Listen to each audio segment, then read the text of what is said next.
So, meine Lieben, I fucked up today. Und ich jetzt als erstes am Morgen machen, aber ich habe es halt aufgeschoben und aufgeschoben. Und jetzt mache ich es halt um 4 Uhr am Nachmittag, während ich im Stress bin, wo ich noch von Pandora gehe. Schwach. Aber die Bibel kommt mit auf Pandora. Die Bibel wird auch in Andorra beim Ski-Weekend weitergelesen. Ich freue mich sehr. Es geht weiter, und zwar bei Exodus 20. 10 Commandments for the Covenant Community. Then God gave the people all these instructions. I am the Lord your God who rescued you from the land of Egypt, the place of your slavery. You must not have any other God but me. You must not make for yourself an idol of any kind or an image of anything in the heavens or on the earth or in the sea. You must not bow down to them or worship them, for I, the Lord your God, am a jealous God, who will not tolerate your affection for any other gods. I lay the sins of the parents upon their children.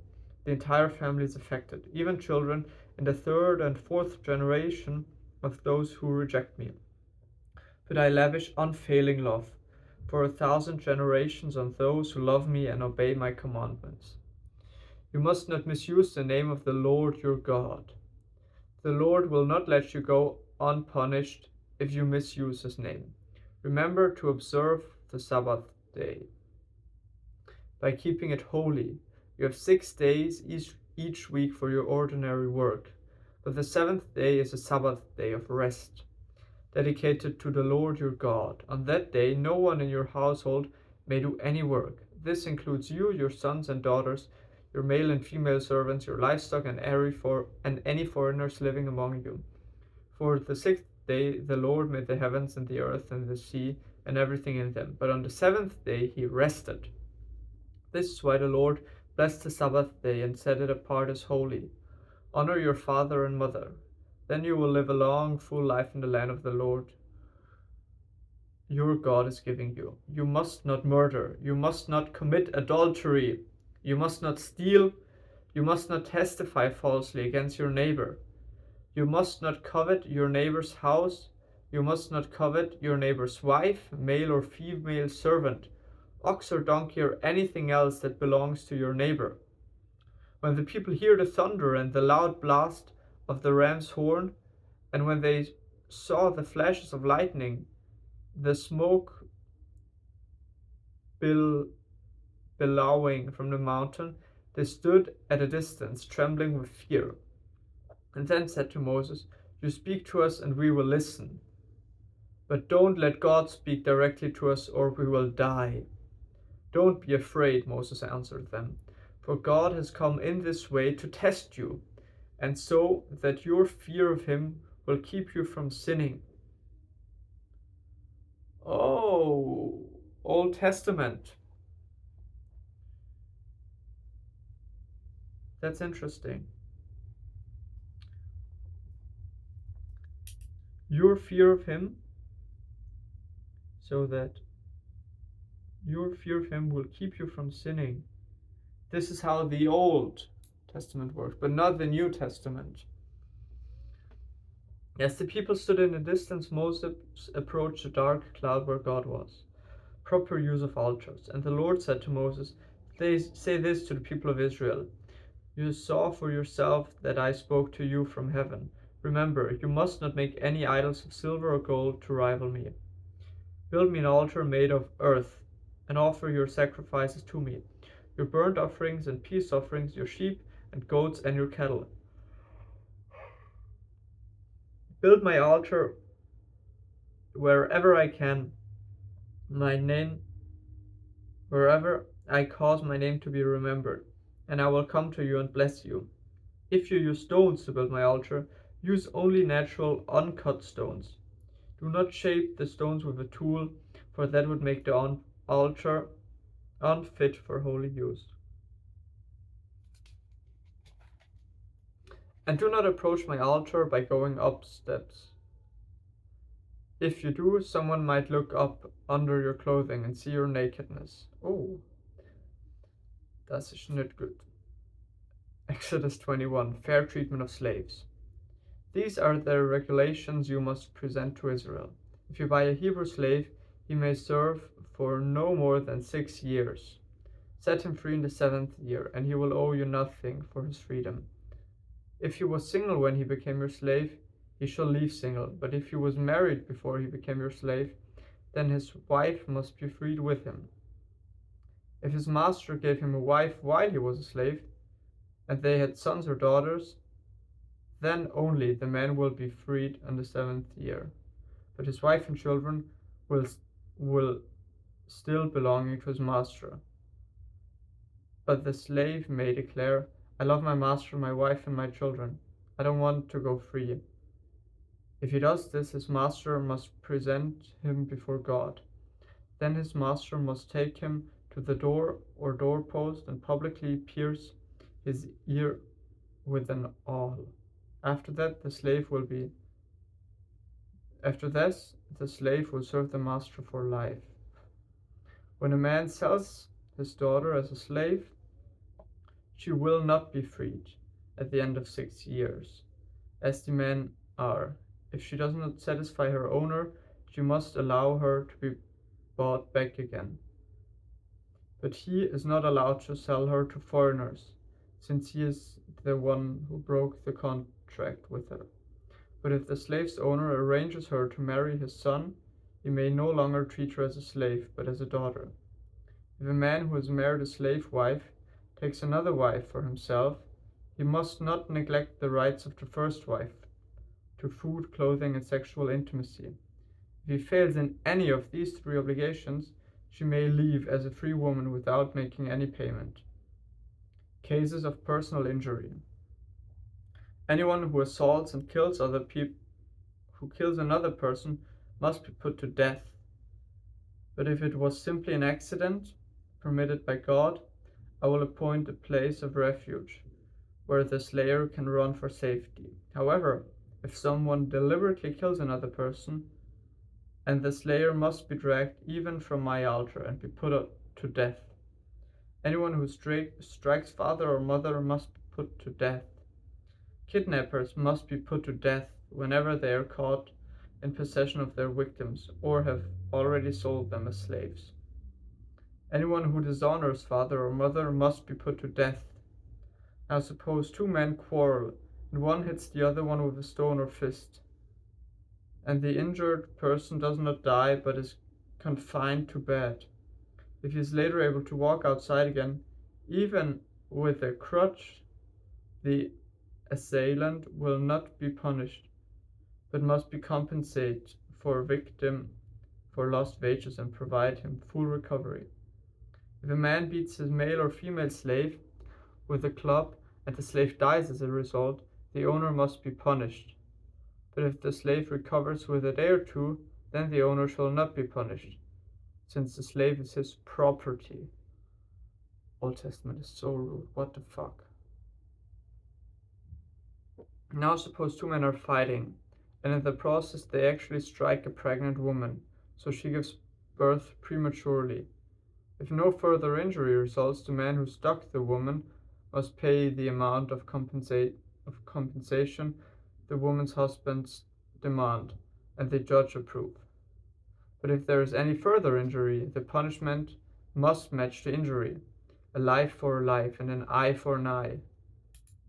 What the fuck? A life for a life, an eye for an eye, a tooth for a tooth, hand for a hand, a foot for a foot. Holy shit. A burn for a burn, and a wound for a wound, a bruise for a bruise. If a man hits his male or female slave in the eye, and the eye is blinded, he must let the slave go free to compensate for the eye. And if a man knocks out the tooth of his male or female slave, he must let the slave go free to compensate for the tooth. If an ox gores a man or woman to death, the ox must be stoned, and its flesh may not be eaten. In such a case, however, the owner will not be held liable. But suppose the ox had a reputation of goring, and the owner had been informed, but failed to keep him under control. If the ox then kills someone, it must be stoned, and the owner must also be put to death. However, the dead person's relatives may accept the payment to compensate for the loss of life. The owner of the ox may redeem his life by paying whatever is demanded.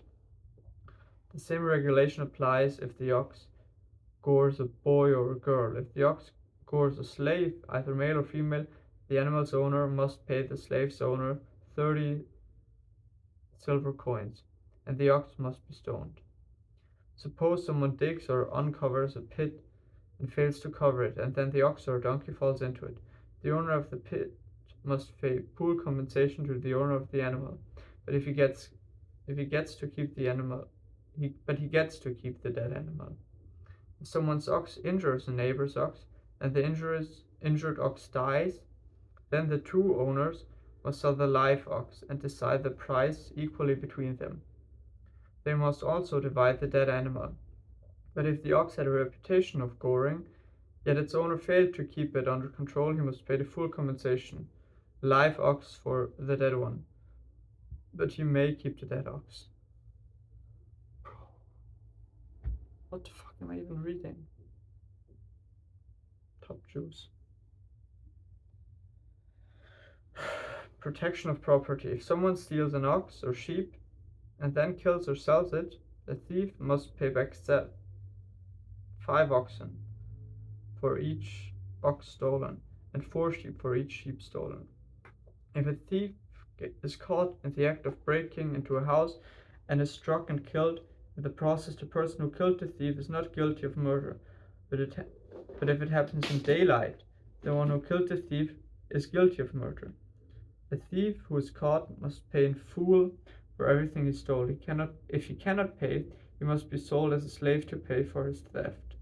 If someone steals an ox or a donkey or sheep and is found in the thief's possession, then the thief must pay double the value of the stolen animal. If an animal is grazing in a field or vineyard and the owner lets it stray into someone else's field or graze, then the animal's owner must pay full compensation for the best of his own grain or grapes.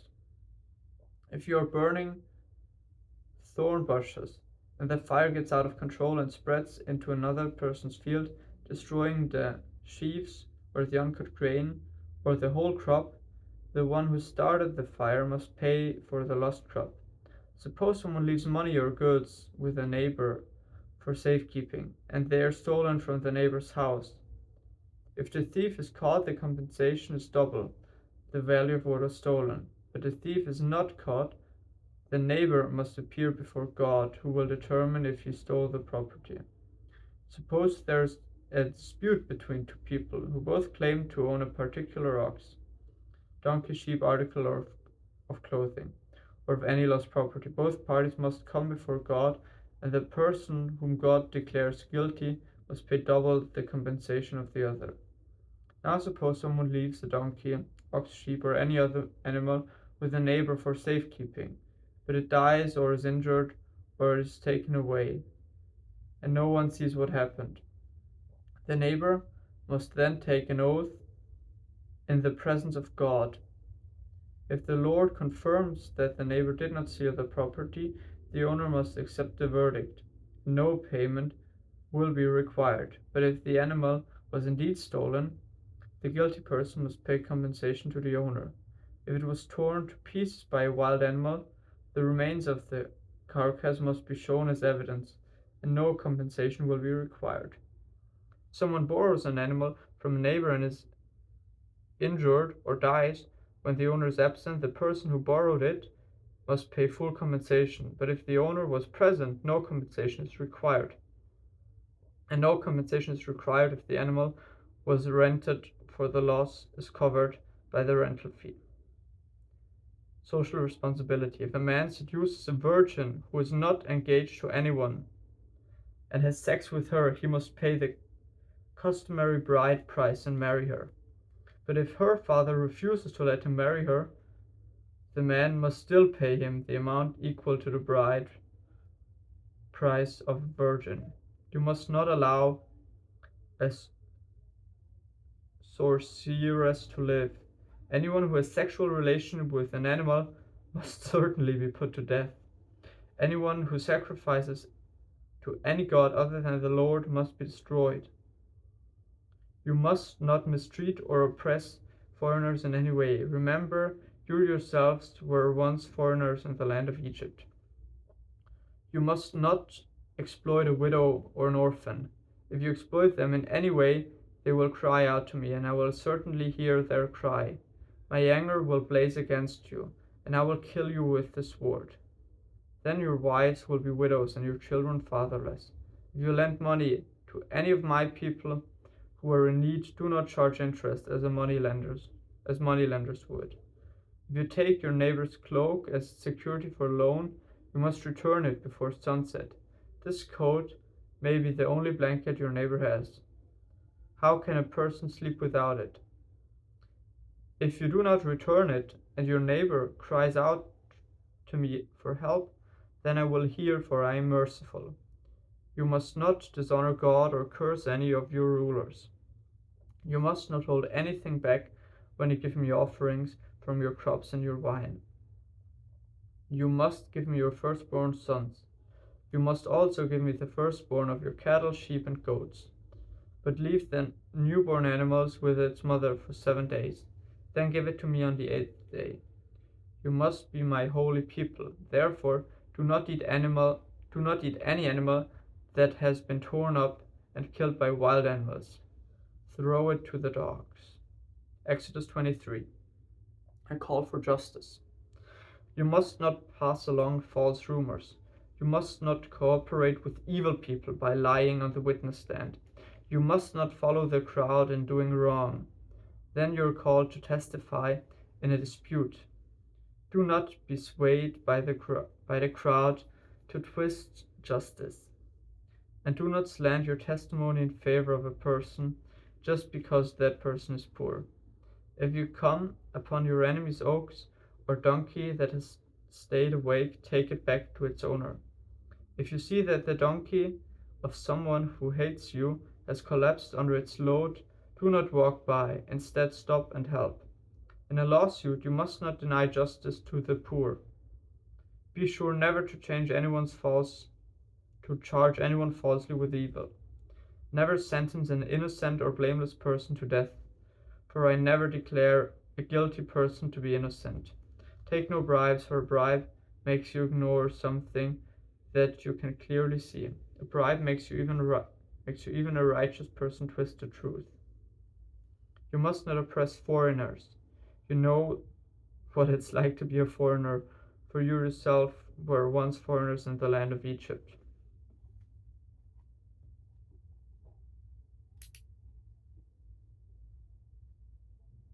This is so funny.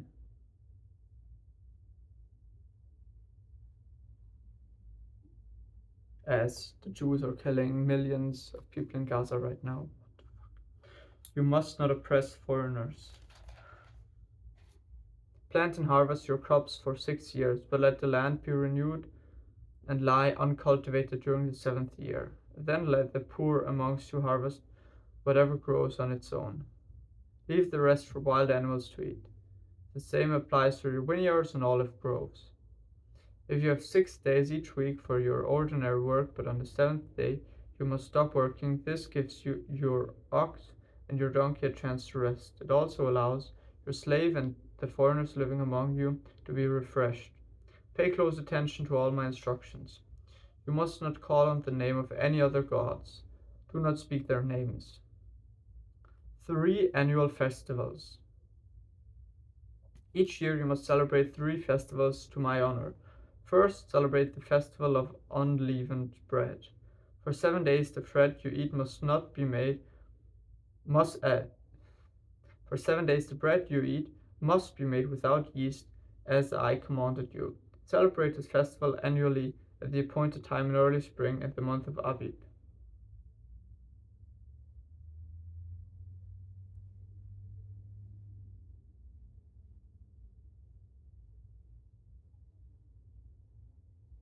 This is the first month of the ancient Hebrew lunar calendar. Usually occurs within the months of March and April. For that is the anniversary of the departure from Egypt. No one may appear from me without an offering. Second, celebrate the festival of harvest. when you bring me the first crops of your harvest. Finally, celebrate the fest of the final harvest. At the end of the harvest season, when you have harvested all of the crops from your fields, at least 3 times each year, every man in Israel must appear from the sovereign before the sovereign, the Lord. You must not offer the blood of my sacrificial offerings together with any baked goods containing yeast. And do not leave the fat from the festival offerings until the next morning. As you harvest your crops, bring the very best of the first harvest in the house of the Lord your God. You must not cook a young goat in its mother's milk.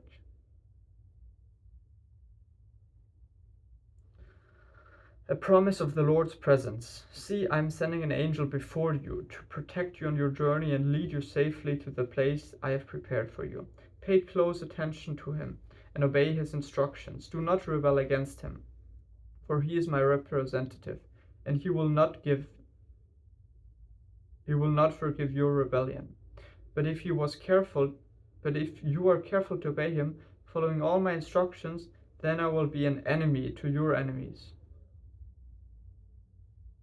For my angel will go before you and bring you into the land of the Amorites, Hittites, Perizzites, Canaanites, Hivites, and Jebusites, so you may live there, and I will destroy them completely. You must not worship the gods of the nations or serve them in any way or imitate their evil practices. Instead, you must utterly destroy them, smash their sacred pillars. You must serve only the Lord your God. If you do, I will bless you with food and water, and I will protect you from illness.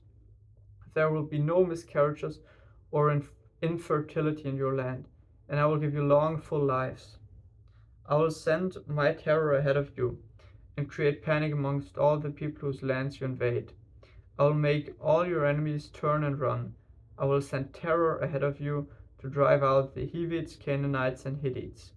But I will not drive them out of a single year, because the land would become desolate, and the wild animals would multiply and threaten you. I will drive them out a little at a time, until your population has increased enough to take possession of the land. And I will fix your boundaries from the Red Sea to the Mediterranean Sea, and from the eastern wilderness to the Euphrates River. I will hand over to you the people living in the land, and you will drive them out ahead of you. Make no treaties with them or their gods. They must not live in your land, or they will cause you to sin against me. If you serve their gods, you will be caught in the trap of idolatry. This was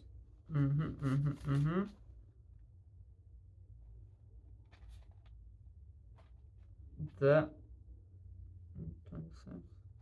27th morning session. Okay.